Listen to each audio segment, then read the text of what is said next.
अनंत कोटी ब्रह्मांड नायक महाराजाधिराज योगीराज परब्रह्म सच्चिदानंद भक्त प्रतिपालक शेगाव निवासी समर्थ सद्गुरू श्री गजानन महाराज की जय। नमस्कार। आपल्या गुरुस्तुती या चॅनलवर सगळ्यांचे स्वागत आहे। आपण आपले काही अनुभव असतील तर ते आम्हाला नक्की कळवा, ते आपण आपल्या चॅनलवर सांगू। तसेच आपल्या चॅनलवर येणाऱ्या व्हिडिओबद्दल तुमच्या प्रतिक्रिया सुद्धा कळवा। तुम्ही आम्हाला कमेंट किंवा डिस्क्रिप्शन बॉक्समधल्या आयडीवर ईमेल करू शकता। आपल्या चॅनलला सबस्क्राईब करा आणि व्हिडिओला लाईक आणि शेअर करा। धन्यवाद।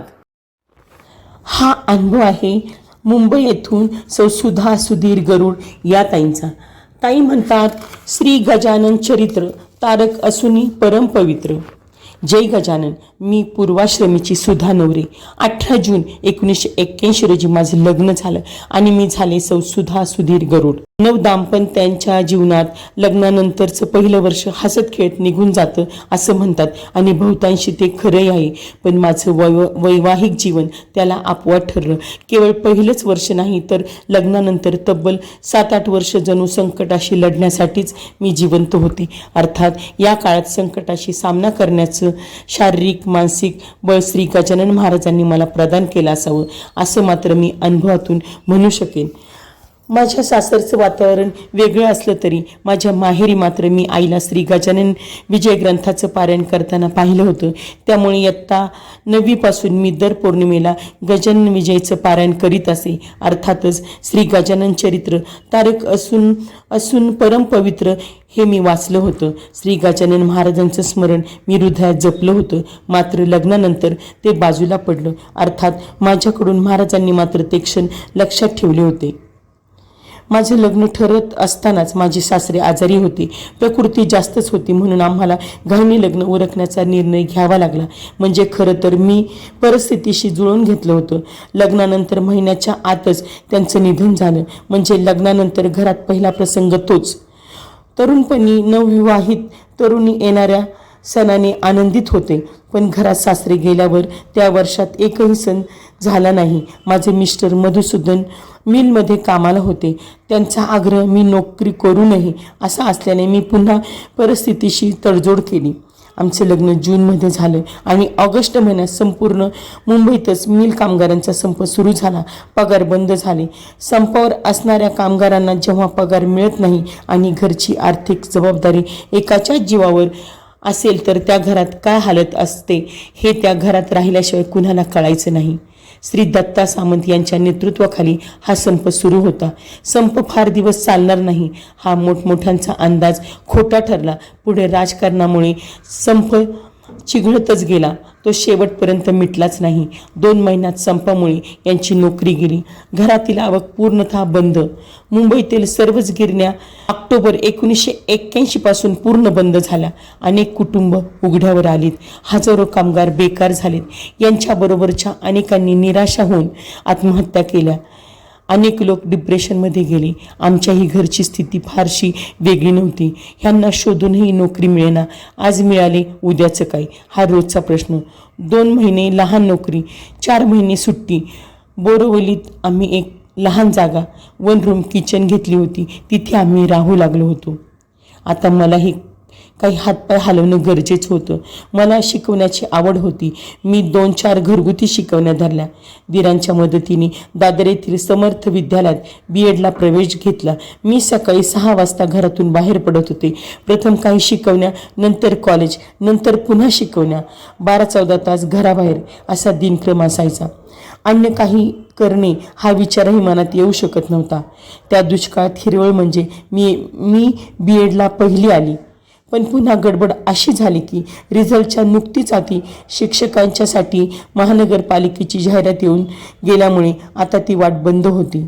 मग कांदिवली येथे एका ठिकाणी 1200 रुपये पगारावर नोकरी लागली। पण सही 1200वर आणि हातात 600 अशी वस्तुस्थिती होती। अशात 1986 साली यांना एका कापडाचा कारभार करणाऱ्या कंपनीत 900 रुपये पगारावर नोकरी लागली. आम्ही दोघंही सूर्योदयापासून ते सूर्यास्तानंतरही अविश्रांत मेहनत करायचो. तेव्हा घरात दोन्ही मिळून जेमतेम 1,500 रुपये महिना येऊ लागला. पण निदान दुष्काळातील 13वा महिना कमी झाला. वाटलं येतील चांगले दिवस, पण कशाचं काय. 1988च्या जुलै महिन्यात त्या नवीन कंपनीने मिस्टरांच्यावर कापड खराब केल्याचा आरोप करून 1.5 लाख रुपये नुकसान भरपाईसाठी नोटीस बजावली. तो आरोप चुकीचा होता, पण जीवन उद्ध्वस्त करण्याकरता पुरेसा होता. आम्ही पार तुटून गेलो. मी आबोल झाले, उदास राहू लागले, चक्कर येऊ लागल्या.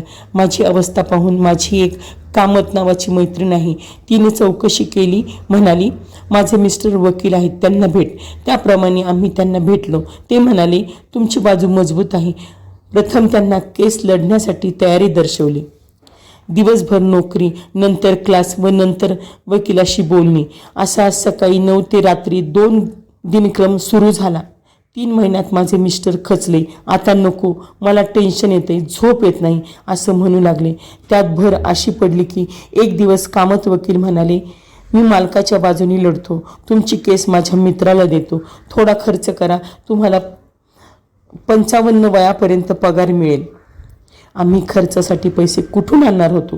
आता जे होईल ते नशिबावर सोडून देणं याशिवाय अन्य मार्ग नव्हता. दिवस समोर रेटणं चालू होतं. कुठेच काही आशेचा किरण नव्हता. कधी घरात 2 घास शिजले तर कधी खायचे, किंवा कोणी काही दिलं तर त्यावर भूक भागवायची. त्या दिवशी माझी मैत्रीण सरस्वतीने दिलेल्या 2 पोळ्या डब्यात होत्या. आम्ही दोघं त्या डब्याकडे पाहत भूक जिरवत होतो. त्या संध्याकाळी आम्ही विचार केला की हे घर वकिलाच्या नावावर करून वसईच्या खाडीत जीव द्यायचा.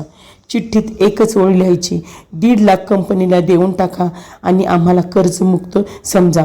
खाडीत उडी मारण्याचा धीर एकवटत अंथरुणावर आडवे झाले. उशिरा केव्हा तरी झोप लागली असावी. पहाटे 4 वाजता जणू प्रत्यक्ष घडत आहे इतकं स्पष्ट स्वप्न मी पाहिलं. दारावरची बेल वाजली. प्रथम मला वडील दारात उभे दिसले, पण आत शिरले तेव्हा गजानन महाराज त्यांच्यासोबत 8 माणसांना घेऊन समोर उभे ठाकले. मला म्हणाले, आम्हाला जेवायला वाढ.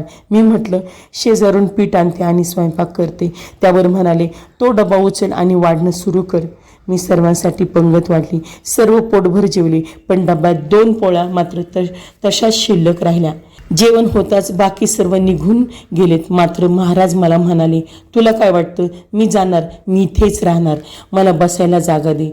मी लोखंडाच्या पलंगावर जागा झटकून साफ करून त्यांना म्हटलं, इथे बसा. ते बसलेत. मी समोर उभी होते. मला म्हणाले, मुली, यापुढे आत्महत्येचा विचार कधीही करायचा नाही. इथून पुढे तुला कधीही अन्न, वस्त्र आणि निवारा यात कमी पडणार नाही. ते ऐकलं. मी देहभान हरपून त्यांच्याकडे पाहत राहिले. किती वेळ पाहत होते कुणास ठाऊक. इतक्यात दारावरची बेल वाजली. पुन्हा वाजली. मी उठून दार उघडलं. सकाळचे 6 वाजत होते. दारात कामत वकील उभे होते. मी काही बोलणार तोच ते म्हणाले, आनंदाची बातमी घेऊन आलो आहे. काल चमत्कार झाला व केसचा निकाल तुमच्या बाजूने लागला. आता मालकच तुम्हाला नुकसान भरपाईचे पैसे देणार आहे. खरोखरच आम्हाला 11,000 रुपये नुकसान भरपाई मिळाली. पहाटे पहाटे महाराजांनी दिलेले शब्द खरे ठरले. गजानन चरित्र तारक असूनही परमपवित्र. या ओळीतील तारक हा शब्दाचा अनुभव मला आला होता. किंबहुना तिथून त्या अनुभूतीला सुरुवात झाली. पुढे परमपवित्र असल्याचंही अनुभवास आलं. मात्र ते वर्णन आता पुढील भागात. तोपर्यंत श्री गजानन जय गजानन, श्री गजानन जय गजानन. गण गण गणात बोते, गण गण गणात बोते.